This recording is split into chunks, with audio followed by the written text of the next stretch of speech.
Do you have a question for me? Well, I probably have an answer because I'm pretty opinionated. But if you want to ask me the question, you can leave me a voicemail at 818-949-8536, and I might just answer your question on the show. Again, that is 818-949-8536. I didn't really realize until she put it in writing how much shame is connected to not having a perfect house, right? My mom used to say you should be 10 minutes from a dinner party all the time. You know how hard it is for your house to be 10 minutes from a dinner party all the time when you live with 3 other people who are like basically trained monkeys? But I still had this guilt and shame about it. I'd be really embarrassed every time someone would come into my house instead of being really proud. What's going on? I feel like I haven't seen you in forever. What is happening? I feel like I haven't seen you in forever. Yeah. I know, we went camping. You missed that whole thing. And then So I you missed her probably last week. Right? So, yeah. I mean, I guess we both missed her last week. But What's going on, Kirsten? What's happening? I know. Tell this us is an intervention. now.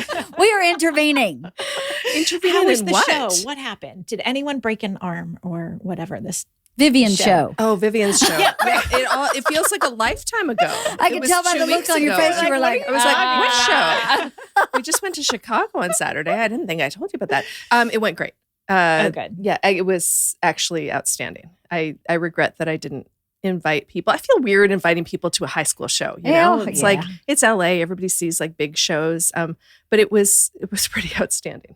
Good. It was really great. So, good. Yeah, it was fun. And now she's it's spring break for her, and she's sick and just like low grade, nothing. Like I took her to the doctor. It was like hand and foot, whatever, it's just like a low grade virus. But it just makes me feel like the worst parent, like she's having the worst spring break in history. She's just laying around the house. Well, it's definitely your fault she has hand and mouth. No, exactly. What? Yeah, exactly. No, I know. But you know what? That totally will lead into this And book because as a blame me. teenager, like, is it so bad to lay around the house? Like, is she terrible? I know. It's just that I'm coming at it from what we talked about having the older kids. Like I'm like counting down my days with her. It's like, how many more spring breaks is she going to be home? And I just feel like this one is just frittering away. And so it's very easy to get caught up in the FOMO of, social media, all the people who are doing all the fun things. And I'm like, I'm not providing that opportunity for my child. And You're probably providing exactly what she needs. Yeah, exactly. Rest and relaxation. Well, R&R. Well, I know Isla's today is her last day of school, so spring break starts. So she's already on it now. And she's going to New York with some of her classmates on a class trip next Wednesday night. They leave on the red eye next Wednesday night. So she has from Wednesday to Wednesday purposefully with no plans. And yesterday goes, I just have no downtime. And I go, girlfriend, you have 7 full days of nothing. We have to go to the post office to renew your passport. That's the extent of your plans. What are you talking about? She was like, I just don't feel like it's going to be enough. I feel like it's going to be gone. And maybe I shouldn't go to New York. And I went, nope, that's not nope. We've paid for it. You signed up. It'll be good for you. You're going to love it. You'll love New York City. Yeah. It's a hurrah with all these girls you love. Yeah, it's like a senior trip. Like, Yes. she's going to have a blast. She's like, oh, it's just not enough. And I was like, it's never enough for you, Senioritis 9000. All she can think about is how can I get out of going to school? That's her whole focus. She finally got all her grades. She had 3. Okay. She has 7 classes, 2 of which are study hall. So she has 5 academic classes, one of which is religion. So she has 4 academic classes. 3 Speaking my Ds. language. 3 Ds. And I'm like, just help me. Just get to fucking June 1st. Please, just get me to June 1st. Because then I'll never bother you again. Obviously, it's pass fail. Just pass. She always pulls it out in the end. Well, not always, but she's only not pulled it out twice in all 13 years of school. But it's so stressful for me. Not to segue immediately in this book because I'm not quite ready yet, but some of this book helped me with how her brain works incredibly. Yeah. Same. So should we just jump into that? Yeah. Let's jump into that. Okay, the book was How to Keep House While Drowning, which you suggested, Kirsten suggested. And this book was not for me personally. Like I had very little. I already am almost perfect in everything this book said. That's interesting. Very little to learn. But there were a few things it didn't learn really, but there were a few things where I went, I should keep that in mind, like that. Oh, I should adjust my perspective slightly. My takeaway from this book is I have been completely improperly parenting Isla with trying to get her to learn to adult. Completely, totally going about it the wrong way. And I actually read this book and apologized to Isla and asked her in the summer if she would read this book in preparation for school and explain to her what I had been doing wrong and what I'd learned in this book that could help her in some general executive functioning things, not just for cleaning, but for schoolwork. And I don't know if she's applied them or not, but somebody's been cleaning her room now. So she already read the book? No, okay. but you just told her. I wonder if me getting off her back in the way that I thought you're supposed to be on her back and saying, look, this is what I've learned. And these are the tools that I think might be helpful for you. And just that might have been enough for her to go, okay, now I'm going to start applying some things.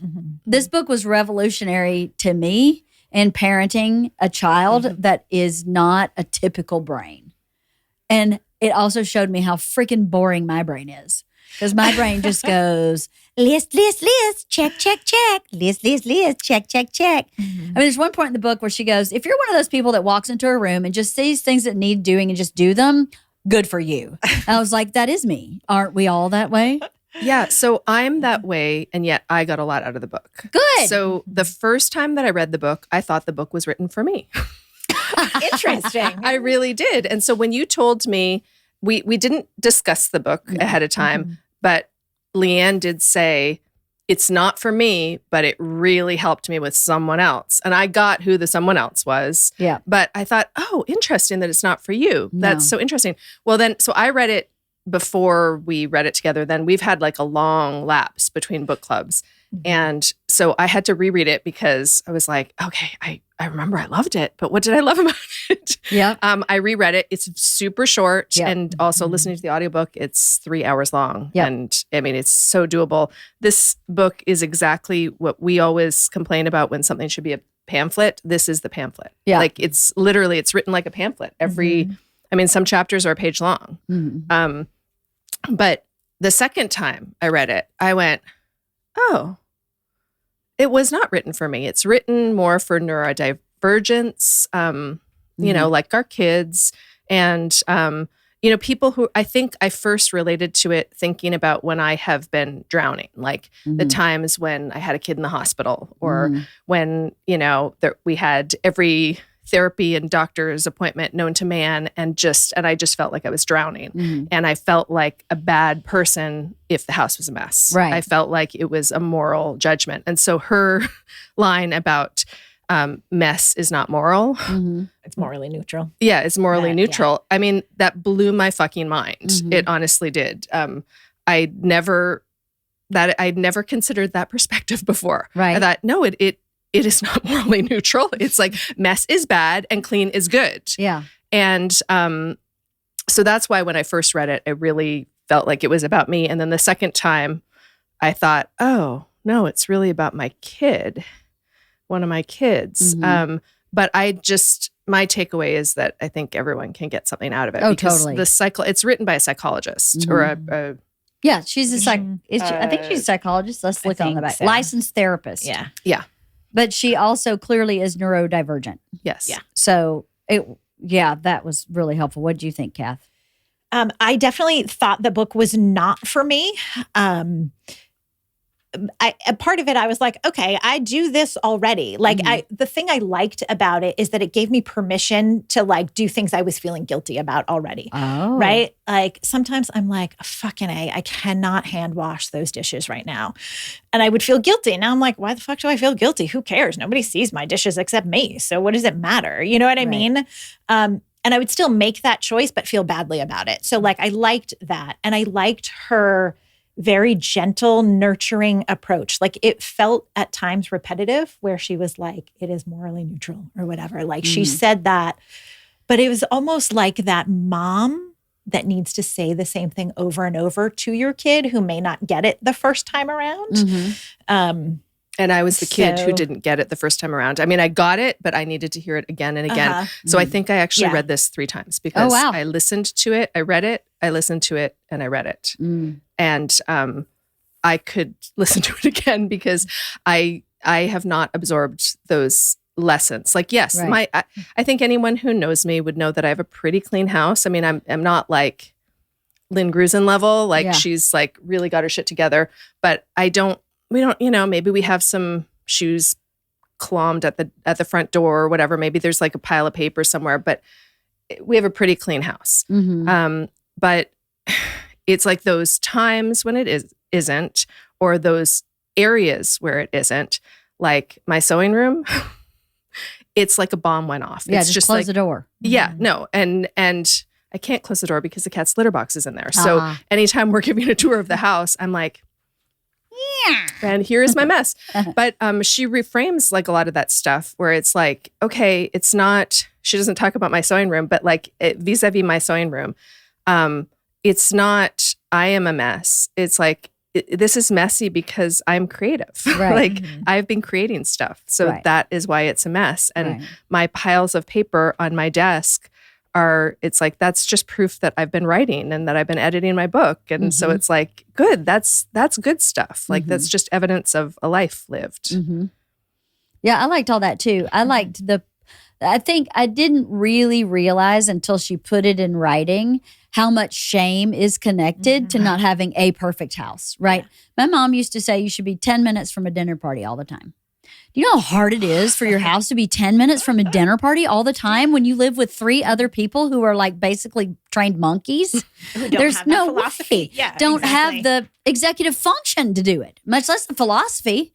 And so I would work myself to death to be 10 minutes away from a dinner party all the time, right? And of course, I'm constantly failing. It's just completely failure. And at a certain point, I let some of that go. But I still had this guilt and shame about it, that I'd be really embarrassed every time someone would come into my house instead of being really proud. I mean, we have a beautiful house. Bert explodes as soon as he walks in the door. Anybody that knows us, who I care about, would never think twice about what my house looks like because they know who I live with and that he's just like Pigpen. So that was really nice to hear, to just kind of like, let it go. Give yourself permission. It was nice to hear that. Just take the shame out of it. Yeah. That was the part that I really, really, really connected with. And that's why I was crying so much when I listened to it. Right. That I just needed to hear again and again and again. And I was like, oh, I did not realize that I connected with the shame. And you would think that like I'd been beaten with a stick for like not keeping my room clean. That did not happen. Like my parents were not like that. But it's amazing how little phrases, little incidents over a lifetime can lead you down that path. And yeah. It's societal, almost like the environment of getting into a college is societal. I was in a meeting at Isla's High School. I was part of their like reaccreditation board for being a Catholic school. And someone asked about how to like lower stress for kids. And one of the particular subjects was about getting into college. And very wise parent in our group raised her hand and said, I don't think there's anything we can do about it because it's societal. It's set up in society that it's this rat race to get into college. All we can do is try and get our kids to not be affected so much by society. I think this piece of being it's shameful to not have a perfectly clean house is kind of like that. I think our kids feel it less maybe than we did. But I don't know. Anyway, I thought that was really interesting. I also liked she had the thing that says, the list works for me. I don't work for the list. That was for me because I make lists every day, all day long. And that list takes anxiety off my plate and then adds it right back on. Does that make sense? Yeah. And then you're a failure when you don't complete everything on the list. Yeah. And yeah, absolutely. That resonated for me too. Yeah. Go ahead. I was just going to say, in a similar vein, like it made me realize what was important to me, right? Like I had a moment just a few weeks ago, actually, where, since I've been working, nobody's really picked up the slack in our house, right? Like I'm still expected to do all of that stuff. And sometimes when I walk in the door, like you see my kitchen sink when you first walk in the door. And I'm like, fuck, nobody has touched those dishes since I left this morning. Okay, so it sort of sets me off in a bad mood. And then the one thing, like I walk in our bedroom and the bed's not made. And for me, that is a 1000% deal breaker. And I had this whole conversation with Steve and I'm like, it's 45 seconds. Like, and for me, I cannot function. Like it just really bothers me. I don't know why, but I need the bed made. And if you can't do it, that's okay. Actually, I understand it's not a priority, but then I need your ass out of the bed before I leave so I can make it. Right. Like that's really what it comes down to. Yeah. And like I remember when my kids, who like Max does not make his bed ever. I don't think that boy's ever made his bed. Lily went through a phase where she didn't, and now she does. But like, it doesn't bother me as much. I'm like, that's your space. If you don't want to make your bed, I don't understand how you get in it every night, but that's your choice. Like it didn't bother me. But for me personally, I was like, this is a fucking deal breaker. Like I need this done. And I was like, oh, okay, so that is my priority. Like, it's stupid. Who cares? It's not stupid, for though. me, it matters. Yeah. So and I can tolerate walking in, having the dishes not done, but I can't tolerate the bed. So if that's what our like baseline is, then everybody's now on the same page. Right. So that's really cool. I thought it was really interesting that like, that's what I personally need to function. And I'm like, oh, I have permission to like need that. Yeah, I think the book was about a lot more. It's about keeping your house clean. Right? But yeah, it's all a metaphor. So I think everything that we talked about beforehand, I was just thinking, that reminds me of the book. That reminds me of the book. That reminds me of the book. Yeah, right. Yeah. Wife of the Party is sponsored by DraftKings. The 82-game preseason is in the books, and it's finally time for the real season. Don't miss out on any of the NBA playoff action at DraftKings Sportsbook, an official sports betting partner of the NBA. From the play-in tournament through the finals, DraftKings Sportsbook has you covered with the same game parlays, live betting, odds boosts, and so much more. I don't know about you, but I am betting on the Knicks to beat the 76ers this weekend because I'm friends with Sam Morrell, and he's a big Knicks fan. So, hey, why not place a bet betting on the Knicks? Download the DraftKings Sportsbook app and use code LeeAnn, that's LeeAnn. New customers bet $5 and get $200 in bonus bets instantly. That's code LeeAnn, LeeAnn, only on DraftKings. The crown is yours.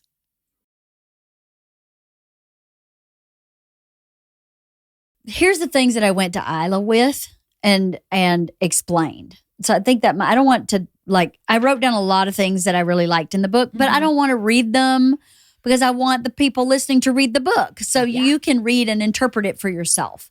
But one of the cool things that I thought I'd been teaching Isla in how to clean a room, where she has like 5 tasks for cleaning a room, right? And it's like, it's like trash. You just get a trash bag and pick up your trash. You gather your dishes, right? You just put all your dishes either in the kitchen or in one spot to be taken to the dishes, to the sink. Laundry. The laundry, but gather all your laundry and put it in a hamper and either take it to the laundry room right then or take it when you're done with your moment in your cleaning.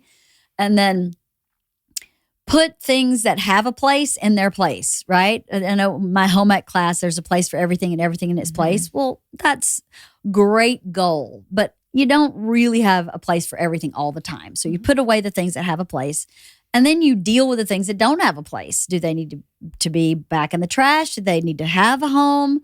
Are there something that needs to go in a different room that doesn't belong in your room? And if you just do those 5 things in that order, right, then it's much more compartmentalized than looking at a whole room going, where do I start? Yeah. Because Isla would go, oh, where do I start? And I would always say, just do the bathroom. But that still doesn't give her a roadmap how to start. My brain goes, oh, just the bathroom. Well, obviously you start at the top and you move down.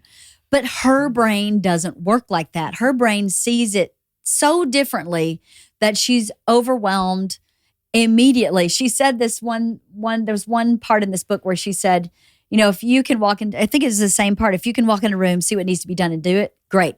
What I do is I walk in the room, I pick up one thing, I'll walk around with it for 20 minutes and then forget what I was doing. And now I've done nothing and I've wasted 20 minutes. And when she explained how her brain works, I went, I've observed that with Isla. I've gotten frustrated with Isla for that because I go, how the hell do you walk around for 20 minutes with the same highlighter in your hand? Put it in the cup on your desk and move to the next task. Well, I think we've all observed that with my child packing after a camping trip. Yes, I have observed that with your child. And that's exactly what happens. The walking around with something in her hand for 20 minutes and you're like, I've just packed up the whole car and we're just waiting for you. I know. A plus B equals C. Yeah. And they're just going A, distraction, and you're like, oh my places. God, is that a butterfly? And you're like, Jesus, Lord, help me. Yeah. But that was, said that list to her. And I think I don't know, she won't let me observe her. Not that I'm trying to observe her cleaning. I haven't observed her cleaning, but her room is cleaner. The trash is coming down. The dishes are coming down.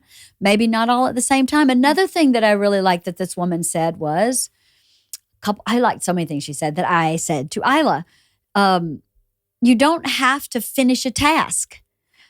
If you say, I can't clean my whole bathroom, I'm just going to work for 3 minutes. And at 3 minutes, I'm setting a timer for 3 minutes. And if I'm done, then I'm done. But what this woman said was, most of the time, I'm not done. I go, oh, well, I can totally do 3 minutes. I'll set the timer when 3 minutes is done. I'll go, well, I could do 3 more minutes. And then all of a sudden I've done 30 minutes and not realize it. But if I thought to myself, I'm going to spend half an hour cleaning, I would never get it done. You know how many times I've said to Isla, half hour a day. If you just spend 15 minutes every day and I see her whole body melt. And then I go, I'm just asking for 15 minutes. And all this head bumping that's been going on for literally her whole life because you can't conceptualize really something that you don't experience. And I don't have her neurodivergent brain. My brain is super linear, which sometimes can be problematic also. But for me to have someone explain that picking something up and walking around 20 minutes and feeling defeated and feeling like 15 minutes is a lifetime, so you'd rather not start, just let go of so much anxiety I had about me not being able to teach or help my daughter learn adulting life skills that are important for her. It's not even about me wanting a clean room as much as it about me feeling like I can't spend her into the world not being able to clean her bathroom. Yeah, totally. It's about feeling like a bad parent. Yes. And I knew she didn't do it the way, I don't need her to do it the way I do it. I don't care how you get it clean. Just clean it. Right? But she's just spinning her wheels for so long that this book helped me take myself off the hook for parenting improperly. And I didn't even realize I was parenting improperly. So it wasn't like I was this asshole who was just going, you will comply. I just kept going, how do I teach her how to do this as an adult? So helpful, that piece. And the ways this woman described different types of timers was helpful to me. She was like, some people like the tick, tick, tick, tick, tick, boom. Some people like it on their phone. I guess there's a color timer. We have that one. I don't have it, but I think that's fascinating that it starts changing colors. And you it's great. You see that it's like ours is purple, and so it's like you set it for 15 minutes, and then so that's 15 purple. The rest is white. And then you see the purple reduce. So you just watch the color. Yeah. So I was like to Isla, whatever timer you want, I think you should start trying this. Give yourself 2 minutes. It doesn't have to be long. And then reevaluate. I'm afraid she might make it absolute 2 minutes. But if the goal is, another thing she does in this book is kind of shift the thought process of chores to care. Yeah. Right? Yes. Having a clean bathroom is caring for yourself. But I've always called it a chore. I call it a chore myself. Yeah. And then, and the same thing for pets, like cleaning your cat's litter box. It's not a chore. it's care for your pet. That it's not healthy for your pet to live like that. And she reframes a lot in the book that really helped my brain. Me too. It helped my brain where Isla was concerned, right? Because I go, a chore is part of life. Just do it. I don't even know why it's a discussion. But for her, a chore sometimes is insurmountable, is a force, is you must, is I have no voice, no choice, no life, no self. You know, for her, it meant something very different than for me. It's just an act of but living. Also for me, there was a part in the book where she talked about how chores as a kid are finite. Like you have to do like these 2 or 5 things or whatever. And once you're done those, you're done. Mm-hmm. And then it's on to whatever, you live your life. But as an adult, the list never ends. Right. It never, ever ends. And so changing it into care tasks mentally can help you make a shift, because if it's like my chores are never done. And then she talked about how you don't give yourself permission to rest. I so related to that. Because it's like you sit down and it's like, okay, well, there's still all these things to do. Even if your house is perfectly clean, there's still all this stuff that needs to be done. And she really focused on giving yourself permission to rest, that it's not a reward for anything done, that everyone needs rest. That is a chapter that I should reread a few more times. Yes, I just reread it this morning. I definitely don't give myself permission to rest. Although I have started, because when I started working here, my days are so long and hard. I will give myself one day a weekend where I'm not online. I'm not checking my email. I'll text for personal stuff, but if a business text comes in, I may breeze through it real quick, but I don't really deal with it. And I don't do chores like heavy duty chores. I don't do like 8 loads of laundry and that kind of stuff. I'll only just do the minimum chores to keep my house in order, sort of. And I've been trying to once a week on the weekend just have at least one day where I just don't do that kind of stuff.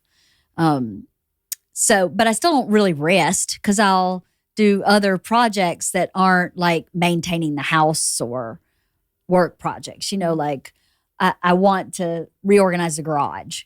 But that's a want and not a need, but it's still work. You know what I mean? Yeah. It's not like I'm like that never-ending list. Yeah. Right? Like you can continue to add things on that list. Totally. Totally. There was something else I thought about. Good enough is perfect, she said. I love that. I was like, she said instead of saying good enough is good enough, because then you feel like, it failed. Yeah. That good enough is perfect. Yeah, that was a good one. That was a good one. Another thing that I do in my house is, and this frustrates me a little bit with my family, because I'm the only one in my house who does this, although I don't really ask them to do it. So maybe that's my fault. But I like to leave the house, like the kitchen, clean, because if I don't, then I start the morning behind. Mm-hmm. So I have to not just put the shit in the fridge. I mean, wipe the counters, all the dishes in the dishwasher, everything closed up, all buttoned up and tidy. So when I wake up in the morning, I have a really clean kitchen. I don't do that anywhere else in my house, but just the kitchen. And oftentimes I'll find that everybody else goes to bed and I'm like the last one doing all these, nuts and bolts to set my day up right for the next day. But it made me feel good when I read that she recommended it. She calls it closing duties. Mm-hmm. So if you work in a restaurant, you have closing duties. Why don't you have closing duties for life? So I was like, well, I think that was really good of me to know that helped me, because I've always been that way. Even when I had small kids, I'd be like half dead. I just gotta fill the dishwasher before I go to bed. But I think it's like you're making the bed. Yeah. It's not quite as strong as what you described, but it's pretty close. Yeah. And I like that she said it's okay too if you just can't do it one day. If you just can't do it a day and you're just shot. It's okay, And it's okay if that's your one thing and mine is the bed, right? Mm-hmm. Like they don't have to be the same. Like if you don't want to clean your kitchen before you go to bed and you're fine waking up that way, have at it. You know what I mean? Mm-hmm. Like you really have to figure out what works for you. Mm-hmm. And it's not going to be the same, right? Like everybody's brain works differently. So I thought that was really helpful. Mm-hmm. Like, you got to find your system. That's right. You know? Your rhythm. She calls your it rhythm. your rhythm. Yes. Yeah. That was actually one of the quotes, now that you say that. Find your rhythm? No, it was something like, oh crap, something about skipping a beat. Like, you can always jump back in the rhythm, but you can't. What was that? Rituals. No, that's not it. I forget. I knew I was going to forget it. And I don't have my reading glasses, so I don't know. Wait, it was like at the end when she was talking about the rhythm, it was just a really, like, the way she said it. I was like, oh my God. Rhythm over routine. I've just found it. Makes something. Rhythms over so routine. smart. With routines, you're either on track or not. With rhythm, you can skip a beat and still get back in the groove. Yes. She's a very good writer. She's a good writer. She is. There's something I wrote down here. I thought this was interesting. I had a big laugh downstairs with the ladies because I misread it. It's called Caring for Your Body When You Hate It. I thought it said Caring for Your Baby When You Hate It. And I was like, thank God someone wrote about what sucks about caring for your baby. I can't wait to talk about this. And then I went, oh, it says body. Apparently you forgot your reading glasses. I forgot my morals and ethics also. Caring for your baby when you hate it. I was like, fucking finally, someone speaking truth. But what I liked about this, let's see, page 84, was that I liked that she was talking about,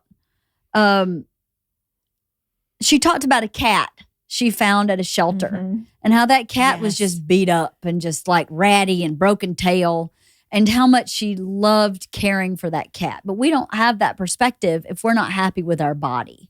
But we still have to care for it, just like that little broken cat. And to be able to kind of separate how you feel about something you're not happy with your body and caring for it. Because if you work out, right, to care for your body, your motivation to go work out is very different than if you work out to be thin, right? And even if you're not feeling great, I think she was really talking about hygiene as much as she was talking about working out. But if you don't like yourself, if you're depressed and you're unhappy, or if you're, struggling with your body image, I would imagine taking a shower is not the most fun thing ever if you're so connected with what you don't like about your body. But I thought that was really cool she put that in there because I thought that, like you were saying earlier, maybe not a metaphor, but is relative to so many things about nobody likes to go to the dentist either, but you got to care for your teeth. No one wants to go to the cardiologist or get your physical, but if you frame it as care instead of fear or a chore or a judgment from the doctor, I always used to go to the doctor and go, she's going to tell me I gained 10 pounds. She's going to say how you gained that 10 pounds and I'm going to feel like shit. So I don't want to go do that. And instead of attaching to that piece to attach to the care piece of it was really good. She talked about that a lot, about caring for your future self. And I thought it was an interesting story when she talked about how when their kids were really little, she and her husband had a routine where one of them her husband slept in on Saturdays and she got up with the kids, and then they flipped it on Sundays. And she said she would always just be a hot mess and none of the dishes would be clean. But on Friday night, she thought about how her husband on Saturday night, she knew that her husband was going to be getting up early with those kids. So she would make sure that she washed the dishes, that she had all the baby's bottles and everything set up for him. And then she had a revelation and thought, this would be a lot easier if I did this for myself too. Right. That it's like we do these things for other people sometimes that we won't do for ourselves to make their lives easier. That's such a great point because I would do anything for anybody else to make their lives easier. And I don't know that they do that for me. Isn't that what you were saying? I'm just kidding. Not sure that was exactly. However, I'd like to say, no, I don't know that I don't know that I do that for myself in that same way. Not with the same like gusto that I do for other people. I will like bend over backwards to make someone else's life easier. Well, like for example, Right, how many years did you pack kids' lunches and like really put a lot of thought and effort into that? And I had a revelation early when I was making my New Year's resolutions this year, that I was like, I don't remember the last time that I've sat down to lunch unless we were like on a Girl Scout trip and we were doing that with the kids, or, you know, actually going to a restaurant with someone, like invited somewhere to a restaurant. Like I just never do. I do not nourish myself. Like I literally don't do that really basic thing. I was like, damn it. Right. This year I'm going to try to like put nutrition into my body, like actually eat. To Like care for yourself. yeah. Yeah. Because it's like, Richard can be, is busy, like his hair on fire, doing a million things at once. And he will sit down and have a sandwich Right. at lunch, you know, he will eat lunch. And I feel like a lot of women that I know have had this same experience where they're like, oh, my husband, and like will always take the time to eat. And it's like, okay, but he's not the bad guy. Like Right? Richard's not the bad guy for feeding himself Right, because he's hungry and because we need to feed ourselves because we have bodies. Like, Right. I mean, it's so basic, but I need to be reminded. No, that makes perfect sense to me. I had a revelation today I haven't even told Sarah downstairs about, but I called her today and we order lunch when we record a podcast. So if there's ever a podcast, we buy lunch for the office, right? And it stresses me out to know there's like a link to put your order in, and I'm busy and I'm going to forget and I'm not going to get it in time. And Sarah, most of the time, almost always, I don't think she's ever forgotten, just put something in for me. And today I called her and said, I'm not going to make it for this list. Will you please just order me something? I don't really care, whatever. And I hung up with her and I went, I should just tell her, blanket statement, just order me lunch every day. Yeah. Every day we're ordering, and don't even ask me. I just don't like salmon. Other than that, I will eat anything. And you don't have to ask me, do you want a burger? Do you want a salad? I'll eat whatever you get me, because guess what? It's one thing off my plate, and it would be so helpful. And I don't know why I hadn't just to do that. I'm literally like, has the lunch link closed? Oh my God, did I miss it? Almost every day. Why am I doing that? It's so stupid. But that is totally something from the book where she talks about taking, like, for whatever reason, that is your block. That you're like, the lunch link is just not your lunch friend. Link, and I usually make it, but I've thought about it like 8 times before I've actually like clicked the link and placed an order. And then I'm like, oh, I made it. Thank God. You know, like there's nothing in this house to eat, you know, Right. But I try to eat healthy, and there's nothing healthy in this house to eat. So anyway, that's to your point about lunch. Anyway, I liked her. She cracked me up. This was part of what I really liked for her. Okay, this one chapter Is it about the car? Yes, it's like 4 my sentences favorite. long. Ready? I'm going to favorite. read this chapter Yes. because it's 4 sentences long. A gentle skill building, a system for keeping your car clean. I don't know, friends. My car looks like shit. I don't have this one figured out. I may never have this one figured out. That's okay. I honestly stopped putting much effort into trying. This journey isn't about some mythical destination where everything has the perfect system. It's about permission to make things functional and permission to enjoy your life, even if your car never gets clean. That's a whole chapter. And Be like the synopsis on the back, right? Like it's a really good synopsis of the whole book. I think. You want me to read the synopsis? No. I said car. I think that should be on the cover. The car chapter. like that chapter. The car, right? yeah. It's a metaphor for the whole book. Yeah. Yeah. You're right. It is. Yeah. You're right. It is a metaphor because for the it's whole about book. picking your battles. It's Yes. like going, okay, Cathy cares about the bed being made. Yep. LeeAnn cares about the dishes in the sink. Like finding the things that are meaningful to you and making sure that shit gets done, and then dropping the rest. And What's your dropping deal the lunch breaker? link. Because it makes you feel What is my better. deal breaker? I don't know. It's not the lunch link. Clearly, I have 1 or 2. No, I didn't know. I don't know. I'm on the spot. I can't. On the spot. I have no deal breaker. I'm on the spot. Yeah, more in this book about, I just realized I don't know what our next book club book is. I just panicked. I have no idea. Anyway. I think Cathy had an idea, but I don't know what it is. Oh, you either. did. What was it? Oh, that's right. That's, you know what? That's so funny. You just said that because I was about to say something. I was like, oh, wait, that's not from this book. This is from this other book that's so relevant to what you're saying right now, but it's from the book that I was thinking of. Shit, I don't know. It was called, It's called like 100 ways. something. Oh, do that's right. something. Remember? 100 ways to do 100 ways- something. Something really important. 100 ways to. Explanation. Don't know, but it's 100 ways to. I don't know. It's not about cleaning your house. It's No. not. 100 ways it's to feel 100 better. ways to change something. 100 ways to Hold on. feel I better have, about it in, yourself. I have it in my Successful. phone. I'll But show you don't have your later. glasses, so you can't read it. But I can enlarge my phone. I have the glasses, but not the information. All right, I'll just wear her glasses. Oh. We're doing well. The three of us, we may get some shit done. Well, we'll talk about that later. We need the 100 ways to be successful. right? 100 ways to doing a podcast. remember something. Like My reading coming glasses. up with a book club. See, I already knew that. I knew you had one already. I remember now that you say that, I remember it. But do you hear Wow, that? he's really loud. I just really like this book. I feel like it's such a pamphlet. If we go into it too much more, no one will read it. But It's so worth is reading though, because a nice pamphlet. yeah, it's very well written. It is very, she also does something, it's not only brief, but the opening paragraph is about how to read the book and where to skip ahead. So Yeah. if you are neurodivergent, if you are short on time, if et cetera, these are the places. And so literally throughout the book, it's like, okay, if you're reading the abbreviated version, skip ahead to chapter 35 now. yep, Yeah. that was really great. Yeah. Yeah.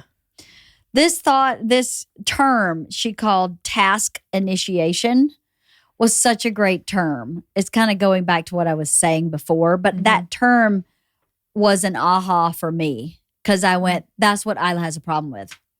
She has a problem with task initiation. She has a problem starting something, like that walking around with the one thing in your hand for 20 minutes and not knowing where to start. Right. Where she just gets lost in that, where do I start? And then she has some ways to kind of deal with that, like using her 5-step and motivating yourself in different ways, like with music or with timers or just kind of compartmentalizing it a little differently so that you can just get started. And I thought how Isla, if she read this book herself, could apply that to so many things in her life, like getting her driver's license, which she's really struggled with because she doesn't want to just take the test, which is kind of a task. And she doesn't want to do the task of taking the test. And she doesn't want to do the task of reading the book that would give her the task of taking the test. And I've just it just applied to so many things for her. Where I thought if she can figure out whatever system works for her, if she can understand herself through watching this book and then take bits and pieces from here and there or from somewhere else in the world, from how she understands her brain to work, it would be so helpful, I think, for her whole life. Do you think you'll have your kids read this book, your neurodivergent kids? I would love for one of my kids to read this book. I would love for Vivian to read this book. Maybe in the summer. And Summer if not, reading. I'll give her the pamphlet version of the pamphlet. You can give her the song and dance I gave Isla. So anyway. Yeah. What about you? I think both of my kids could benefit from this book, actually. And Max will never read it. He's definitely getting the pamphlet version from me. That boy is not going to read this book. But I actually think Lily could really benefit from it too. I think she is so rigid in her thinking. And even though I'm not like, you have to do this, you have to do that, like it's sort of a self-imposed thing with her. Like, I have to make sure the bed is done this way. I have to make sure this goes like this. And it's like, you don't. Actually. Right? Like if you walk in your room and take out all the garbage first, great. That's a great first step. And if you want to take out the dishes first and do garbage later, okay. Doesn't matter. You got to find your system. I think she struggles with that a little bit. And if you want to take something off the list entirely or outsource it, she talks about that a lot too.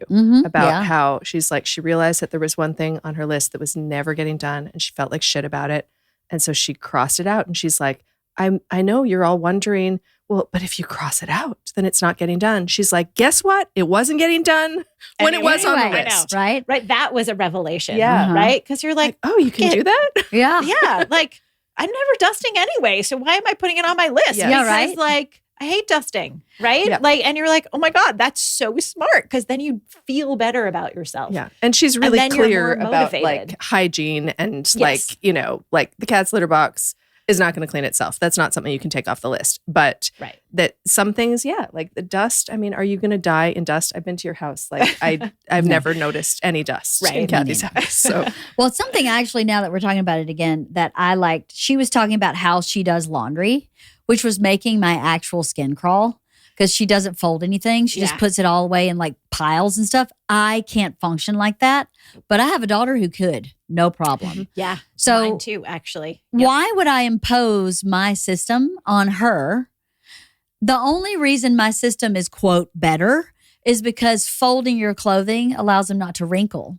So if you care about having non-wrinkled clothes, it's a preventative. But other than that, if it fits in your drawer or your cubby or your shelf or your hanger or puts hooks on the wall, why am I trying to force her into doing it my way? But again, I was thinking, this is the way it's done, period. I mean, I don't know about you, but I was literally taught this is how you do it for everything. I was taught how to wash dishes, in what order you wash the dishes. Like I was taught how to clean a room. You start high, you work low, you end with the floor. This is why it makes sense. And I've tried to teach those things to her, but for this author to say, if it's not going to get done in the systematic way I have, but it will get done in this other system that doesn't work for me, do I really care? No. I don't care how she cleans her bathroom or does her laundry. I just want it not in the middle of my living room, so do it and then put it up, whatever putting it up is to you, instead of like just trying out, not even that as I say this out loud, I don't want anybody to think that I'm like this oppressive rule setter that makes her like toe the line. That's not how my house works. I was just trying to teach her to adult in the only way I know how to adult. In the way that you learned to. Yeah. I mean, that's what you do, right? Like you pass on your knowledge. You were taught to do this. Exactly. It makes sense. It works, right? Yeah. Like it works for my brain. Yeah. And it works for the house, right? Yeah. Like if you clean in a certain order, it makes your life easier, right? If you start with the floors and then go up, you're like, shit, I got to redo the floors, right? So there is a reason for that system. Yeah. Do we have to be married to that system? No, we really don't. Right. Like that's the piece that like, maybe we've forgotten. I think so. She talked about that a lot with organization too, that she's like, don't mistake organization for like being messy. Messy, but also for being like Instagram ready. I don't know if she used that, but like being social media ready. So there's like pretty organization and then there's like functional organization with what works for you. And she talked about like how getting all the acrylic bins for her shoes and then realizing it was just more work to take them out. And so it works for her to have a big bin that she dumps all of her shoes in, and that's what works for her. And I thought about the fact that like I walk into my kitchen, if somebody was coming over, I would clean my kitchen differently than the way that I am happy with my kitchen. And the way I'm happy with it, I've got the big thing of the collagen protein powder on the counter because it's exactly where I put together my drink and where I have that. And it's really working for me. Yeah. But, and it's not helpful. I don't remember to take it if it's not out on the counter. Totally. So it's helpful to me to have that there. It's helpful for me to have my supplements in a certain place or whatever. And, but then, it's like, it doesn't look like right out of a magazine. If company's coming, you tuck it away. You tuck it away. And you pull it back out. Yeah. Totally. So funny. Stephen and I used to get into this argument. Like when we first lived together, we had this apartment and like we got our first like Costco membership or whatever. So we'd buy like the giant thing of paper towels and whatever. And he like, for whatever reason, he would always put it away in this closet. And it was perfect. Like it looked beautiful, but I was like, why the fuck are you putting the paper towels in the back? Like we go through those quicker than we go through the toilet paper or whatever it was. Like, I don't remember, but it was like, this doesn't work. And literally every time we would go, he would like put things away like this. And I'm like, but this, like, it doesn't work. I don't understand. Sure, it looks good. Looks fantastic. But nobody sees the inside of this closet. Like it's closed, right? And I need to be able to access something quickly. Like, yeah, it's funny. So it's nice to know that you don't have to make it look perfect. No, it's the inside of a closet. Yeah. No one's going to see it but you. Yeah. So she also talked about the uses for different closets and how we get like tied to, she talked about her front hall closet and they live in a cold climate. So they're always like stuffing things in there. And I know what that is like. You know what that's like growing up in a cold, like wintry climate and everything's stuffed in there. And then she realized over time that it's like all this shit that like never belonged in there in the first place and whatever. She made her front closet about something. She put hooks for like each person had one hook where they hung their winter coat outside of the closet, and she used the closet for some other storage altogether. Right. It's like, this is not functional Right. otherwise. So yeah, it was so basic. It's so basic, but I think it's so easy to go like, well, this is the linen closet. This is a coat closet. Yeah, it's true. It's it was, it's really cool to, in life in general, have fresh eyes on something. Yeah. You know what I mean? To just have fresh eyes.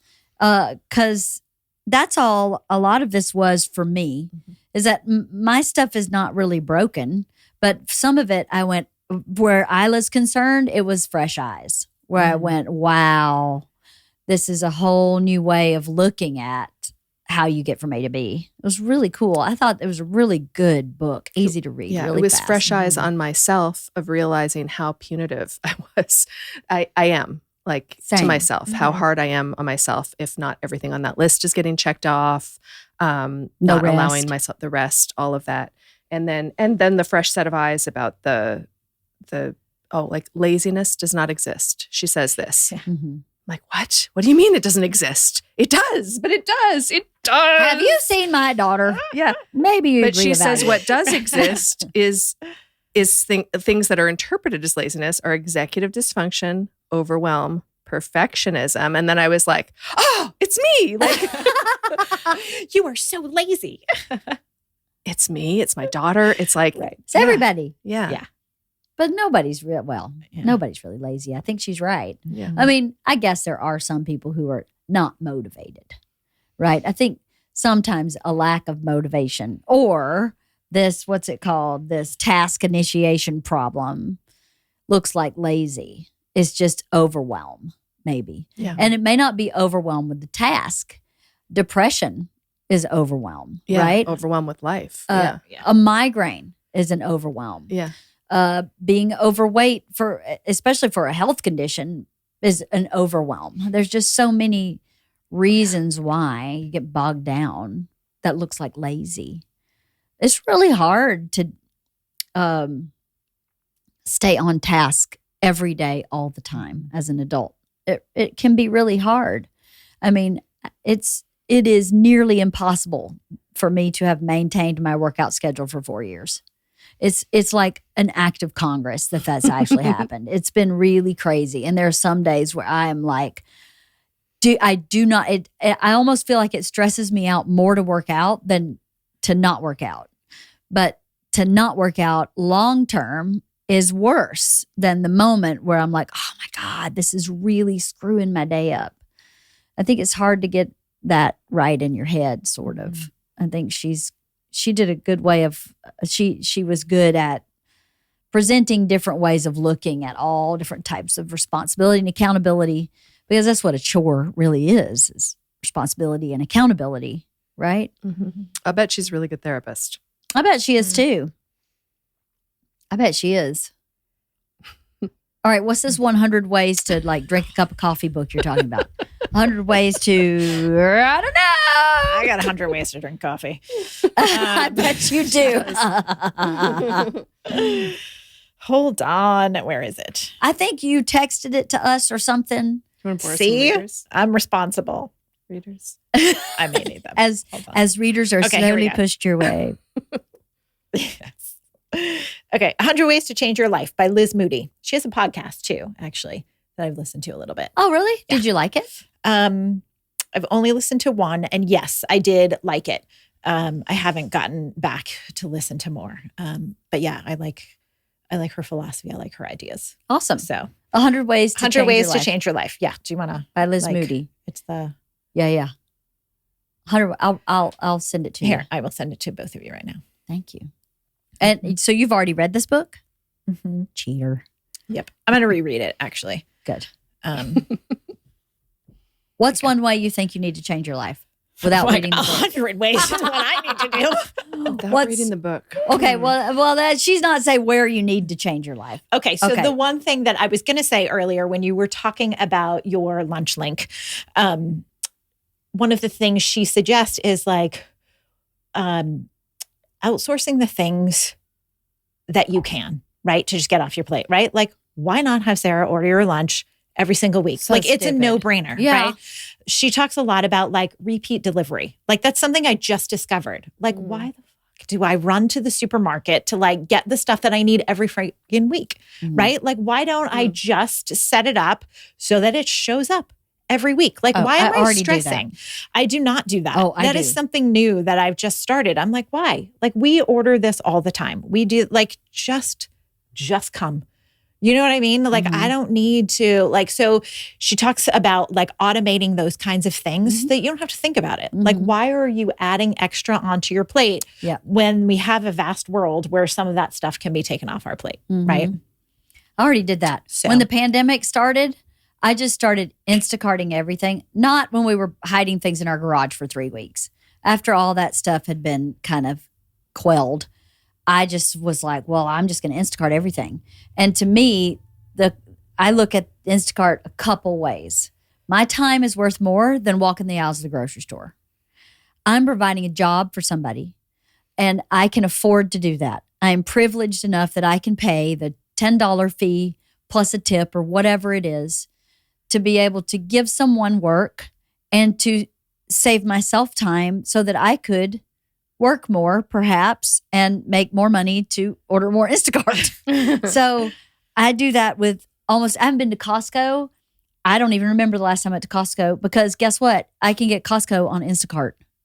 Now, obviously, there are certain things I don't buy on Instacart. I don't go buy like meat or produce. I'll take my chances. 9 times out of 10, the produce is fine. But every once in a while, like, that's a waste of Instacart. But it's better than me walking the aisles of the damn shopping, unless I really needed it for something specific.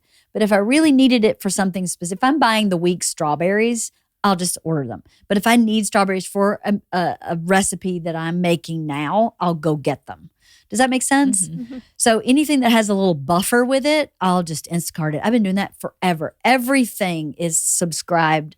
Paper towels, toilet paper, dog food, toothpaste, cat food, anything that I can put on a subscription. My multivitamins, my kids' hair, skin, nail vitamins. All the supplements I take are all subscribed. I don't order any of those. I've been doing that for years. It's almost like travel points on a credit card. I felt like people didn't know that you could get travel points on a credit card. And I'm like, are you kidding me? That's the only way I've been traveling. That is the best. I am 100% behind her philosophy of automate everything. I've never once used Instacart. I'm anti-Instacart. Why? Why? Instacart. Because they charge way more than if you actually just got it yourself. And they hacked my account. And I've had so many issues with them. Really? Yeah. I've only ordered from them twice. One time they charged me $65 over the actual price of like things I ordered from Costco. And I ordered chicken. And it was like 45 something. And like, the price is on the package of chicken and it was like 22 something. And I was like, you charged me $45. Wow. So like with all their fees. And then the second time I ordered, somebody hacked into my account and I had to get a new credit card. And it was so annoying. And then because of that, I no longer have access to my email on Instacart. They're like, yeah, you have to change your password. I'm like, but somebody hacked in and changed my password. Like I can't get into the hacked account to change my password to something I can fix it. And they're like, yeah, sorry. I'm like, okay, peace out, Instacart. So have you ever done Amazon Fresh? I do that. Yeah. Yes. Love Amazon Fresh. I haven't actually ordered from Amazon Fresh in a long time. I did during the pandemic. And it was fine. Yeah. It was fantastic. Yeah. Actually, they come in a heartbeat. Yep. Never had any issues with produce. Once I did. And I was like, guys, these bananas are like smushed and open. And they replaced them. They That's brought them new. And I was like, okay, well, I'm not really sure that's the way to go. Because I don't need you to bring me 6 new bananas. But you know what I mean? They were fantastic about it. They're really great. But just like the Amazon, like subscription service, like all of a sudden I realized like, I don't even know how we did this, but I ran out of coffee filters. Like, because you don't buy them that often, but like we use coffee filters every day. Why is that not just every 3 months? Right. I need 100 pack. You know what I mean? Yeah. Like, why am I going to the store for that? That's dumb. Yeah. And then like all of those kinds of things, like Steven likes a certain like San Pellegrino. Like why am I running to the store for that? Like just show up on my doorstep. Totally. Yeah. So I've just recently started doing that. I'm like, this is so stupid. Why was I not doing this before? Yeah. I'm a big believer in that. I am trying to add more stuff to that order and just be done with it. Yeah. You know? Yeah. So. I get laundry detergent. Subscribe. Yep, that I've been doing for a while. Dog food. Like I was going to the store to buy dog food. Why am I buying dog food? It weighs a ton. That I do. I know, right? Can carry it. You know what I mean? Like I don't know. subscribe to shampoo. Yeah. I mean, I literally everything, almost is, everything in my house. It is like a no-brainer. Like that was one of the things that is so stupid. Like, how did you not know that before? But there are 99 more tips. I know, 99 more. What could they be? Let's see if we can guess some. There's a lot. Well, that's part of the automation part. Is it, you already know them, so I guess you can't guess them. Well, I don't remember 100 of them. Give me another one. I remember what's relevant to me. Okay, what else is relevant to you, Cathy? It actually wasn't really relevant to me. It was more relevant to Steven, but it has a lot to do with like sleep and sleep patterns and sleep cycles and whatever. And there's a lot of science that backs what her suggestions are. So the chapters are relatively short, but they're not as short as this. Right. But there's some stuff. Yeah. Okay, good point. But there's a lot about like your circadian rhythm. Like I naturally, when I wake up in the morning, I do not like to turn on lights. I like the sun. Like I like waking up when the sun wakes up. I don't. And Steven is like every light on in the house. And I'm like, oh my God, it's so aggressive. I don't know how you function that way. Right. And she talks a lot about how our brain really is wired to wake up. So if you get outside within the first 2 hours of waking up, even if it's for 15 minutes, just to get that natural sunlight, your body and your brain actually functions better. Oh, wow. Than if you don't have an opportunity to do that. So she talks about taking a walk, which obviously I do not take a walk. Right. I don't know who has time for that shit. Right. But like in general, I was like, oh, so there's a reason that this works for me. Like it's not just I'm cantankerous in the morning, like, and we do this different. I mean, maybe I am, but like, there's a reason. Like, this has always been my life, and this is always what makes me feel better in the morning. And now there's some science behind it. And there's also, you know, he and I have been straight. He has a really hard time waking up in the morning, and I'm very clearly a morning person. Yes. And, you know, I've been suggesting this forever, but I think someone else needs to suggest that, you know, if you wake up at the same time every single day, your body actually functions better than if you like have a very varied schedule in terms of sleeping and waking up and whatnot. And there's, you know, science that backs that and all of that kind of stuff. So like the 100 tips is really about like every aspect of your life, from like food and nutrition and health and exercise to like outsourcing all the shit that you can. Does she talk about sex? Not a lot, no. Just asking. I mean, it is an essential part of life. I'm just That's saying. true, but She doesn't talk about that. Not I a lot, find no. that really interesting. Yeah, that is interesting. No, I mean, I'm not even trying to be like, We haven't even read the book yet. I know, I need a deep dive. I need to know what I'm getting into. We're Is there already book clubbing a book that we haven't. We haven't read. Is there any porn in the book? I'm just kidding. No, but I wonder, I feel like, I mean, that is an essential part of being healthy. Yeah. Especially, you know, if you're married. So I was just curious if she talked about that. I don't know why that came to mind, but it's because you're looking hot. You're hot to trot. I don't know about that. But yeah, I was just curious because sleep is, you know, part of tied to it. Yes. Yeah. Maybe that's why.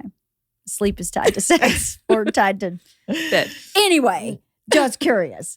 Well, I can't wait to read it.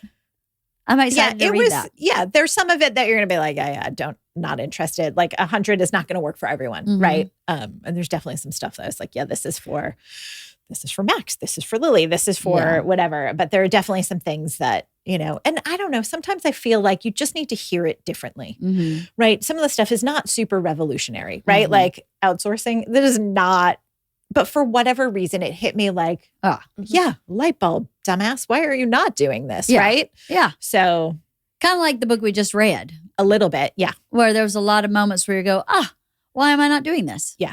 Oh, this makes perfect sense. It's super simple. Right. And even if we get a couple of tips out of 100, it's still successful. I mean, any hot tip is a good one. Totally. A hot sex tip? I mean, what? Just kidding. All right. So then the book club after this is going to be a hot sex book. I was going to say, just for shits and giggles, should we read 50 Shades of Grey? I'm just asking. I'm just kidding. I've already read it. I've already read that. But let's do a sex book. Let's do a sex book? Yeah. Why do you not? want to? Why not? Why wouldn't I? But what kind of sex book? Wait, what do you mean? Instructional? Yeah, exactly. Like erotica or like instructional. Or like this is how you do it. This is how you do it. What should we read, though? I don't know. We've already read a romance novel. Yeah, that did not go well. That was terrible. But I wouldn't call that a sex book. Or not enough throbbing in that book for you? There was a lot of throbbing. There were too many parasols. Yeah. There was a lot of swelling and throbbing. Yes. And engorgement. There was like... Remember the parasols? Yes, there were so many parasols. Oh, and that's what I remember out of that book. Maybe the parasol was a metaphor. Just say it. It totally was. We missed it. His bulbous parasol. The parasol would go in, out, in, out, in, out. The parasol just causes all problems. She was hit in the face constantly with the parasol. Oh, jeez. Oh, is that what that scene was about? Okay, so what kind of book should we read? We need some hot tips on what I think kind we of sex do. book. Maybe that's we a should good take idea. suggestions, Yeah. right? Let's do that. But do we want function or do we want like a sexy novel book? Like, like fiction. Self-help, yeah. I'm sorry. Did someone have a comment from this? I mean, Bert has spoken. You should always be learning, and I'm actually not even trying to be like shocky. I'm actually trying to be like a grown up. I mean, it's like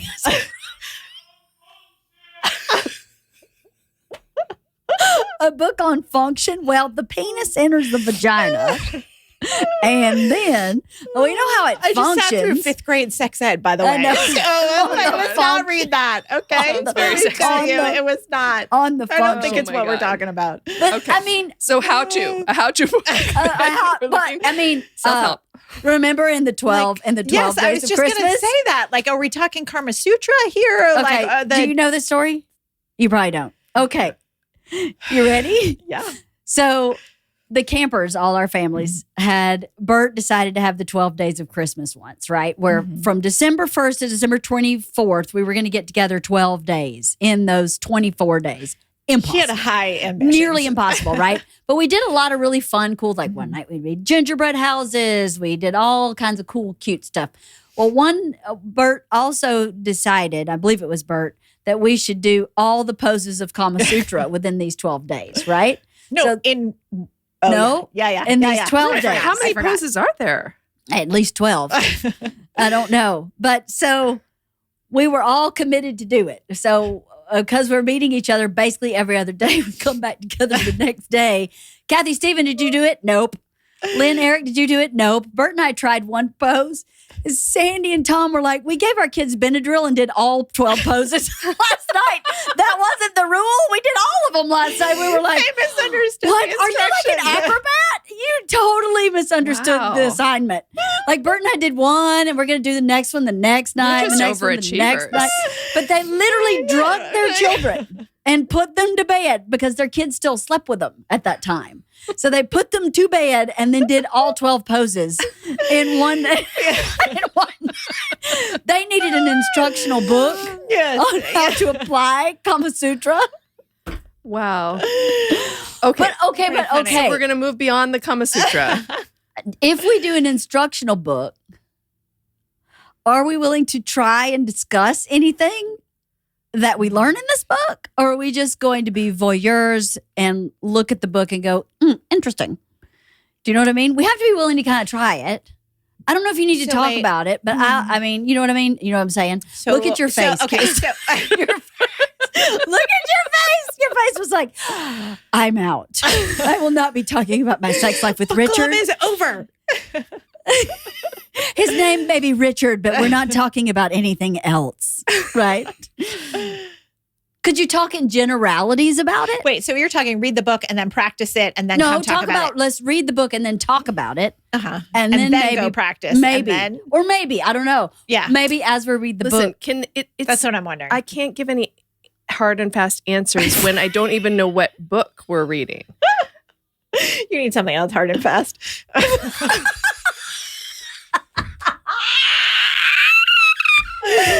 She needs a hard, fast parasol, doesn't she?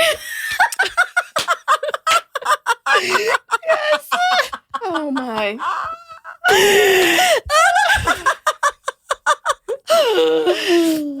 I've been missing just having podcasts with my friends and just shooting this shit and talking about bullshit. I think this is exactly what I mean. Okay, so how do we find this book about sex? I don't know. Maybe should we ask? Well, I'm afraid if we ask listeners to suggest, we're going to be overwhelmed. We will be overwhelmed. But aren't you supposed to be overwhelmed with sex? Isn't sex supposed to be overwhelming? Do a quick Google search and come up with something interesting. Okay. Because we talked about this many years ago. We had both read a book, Sex Tips from a gay man. For straight women from a gay man. Mm-hmm. Yeah. Should we just read that book? Wait, again? is that like an actual sex instructional book? Yeah, Yes. it's kind of like how to give a blowjob, how to pleasure a man. I wouldn't but necessarily. I've already read it. I get so many people ask me about it.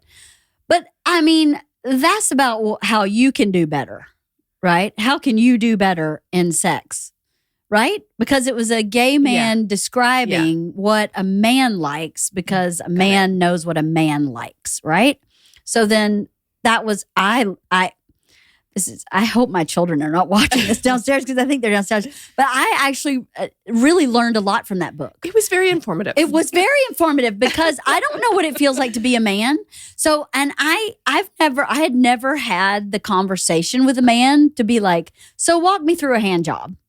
Like, is this how this is supposed to work? Like, how slippery, how fast is this rhythm? How tight am I supposed to be holding it? It's so functional, those questions, that in the moment, you don't want to ask those damn questions, right? That's not helpful. And all of a sudden, the hard-on is gone because you're like, so anyway, up, down, or down, up? Or do you breathe in, out? I don't understand. You know what I mean? It's super sexy when you say it like that. Exactly. But I mean, remember, I'm very linear and literal. So I read the book and I was like, oh my God, this has answered so many of those basic questions of like, what in general is supposed to be happening here? Because how are you supposed to know if you don't ask anybody? I mean, at this age, I know, but I read that book in my 20s. You know, late 20s. We have some time to source this book because we're reading 100 whatever. Already forgotten. 100 cups of coffee. Yeah. 100 ways to 100 ways change to your Instacart. life. Yeah. But there's no sex in that book. I find that so fascinating. Okay, so we have some time to figure out. Well, right. Cathy may have glossed over that. I may have, right? She went, And and I'm like, don't need help there. Never mind. The parasol at my house is working just fine. My parasol is in out all the time. Next chapter. I feel pretty confident that we can come up with a good option by the time we book club 100 parasols. 100 ways to change your life. Okay. I think this will be really fun, actually. I think it'll be really fun. Because I think as we become empty nesters, right? Yeah, as we read this book, like this is the during skill set graduation, that- right? During Like, this is the graduation. timing of this. Like, we may want to reevaluate, but okay. No, it's perfect. Okay. It's something to focus on as we empty nest. This skill set that we need to hone. Well, it is. You're spending the next 30 or 40 years with this guy. Wouldn't it be amazing if all of a sudden you learned all this new stuff for yourself? Like just for yourself? Not that hey, not saying anything's broken, but if you add a thing or two to your toolkit, how could that be bad? It It would be amazing. We're all about adding to the toolkit. We're adding to the house cleaning toolkit and the Instacart toolkit, and now we're just building that toolkit, man. I mean, I think it'd be really fun. Okay. So thanks for being willing to do that with me, because I think it would be really fun. I'm curious to know. I've always Curious to know like what's out there. Same. Like, and I'm curious to know what I don't know. Yeah. Sounds like a stupid statement, but I've always been really curious to know what I don't know, because I don't know what I don't know. And I'm pretty sure it's a lot. And there's so much, right? Yeah. Yeah. I'm curious to know how red I'm going to turn while we're doing the next podcast. Well, I think Richard will be excited that you're ready. But the thing is too, I don't know about you, but I grew up with sex presented in two ways. One was, it was for the procreation of children. If you're a Southern Baptist, that's kind of it. You're just supposed to have sex as a married person to have kids, and not really for fun, right? And my mom was like a complete open book, and like clean the house naked, like complete free wheeling. But I saw her use it for evil, right? It was a manipulation. It was to get something she wanted out of somebody. And a lot of my experience of sex with her, like her, I didn't have sex with her. That sounded weird. You know what I mean? My experience of watching her move through adult relationships where sex was involved, they appeared very manipulative and very not about love or connecting, or it was about power and control and like fucking someone and then leaving them and like, look what I did, just mic drop every time. And that's not healthy. And neither of them are healthy. And then I had a date rape, which makes sex really damaged, right? At least for a time, very damaged. So I'm really interested to see what it is I don't know. And like looking at this and going, rest is not earned. You just get to rest. That's definitely was not presented to me with sex. Mm-hmm. It wasn't like this is a natural part of life and it's really fun and just have fun with it. That wasn't presented. So much like reading this book about how to clean while drowning or whatever, I'm curious to see what moments I have like that, where sex is concerned because of the very limited viewpoint I grew up in on both ends of the spectrum.